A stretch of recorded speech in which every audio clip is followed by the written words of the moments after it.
नेपाललाई किन छोडेर जान्छन् त? पढ्नलाई मात्र गएको होइन क्या। हामी भन्छौँ पढ्नलाई के अरे पढ्नको लागि भनेर नेपाल छोडेर गएको भन्छ। पढ्नको लागि मात्र नेपाल छोडेर गएको होइन, नेपालमा उनीहरूले भविष्य नदेखेर गएको। भविष्य भनेको के हो त? युवाहरूको भविष्य भनेको के हो? उनीहरूको भविष्य भनेको रोजगार हो, जोसुकैको लागि पनि। अब नेपालमा बसेर एउटा 15-20 हजार रुपियाँको नोकरी पाइँदैन भने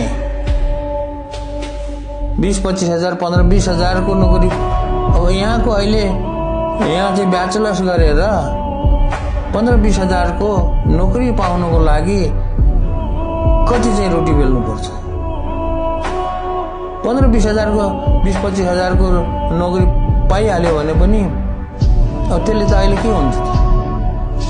केही पनि हुँदैन। त्यस कारणले विदेश पलायन हुने कारण के हो भनेर सबैको दिमागमा छिर्नु पर्ने, यहाँ दिमागमा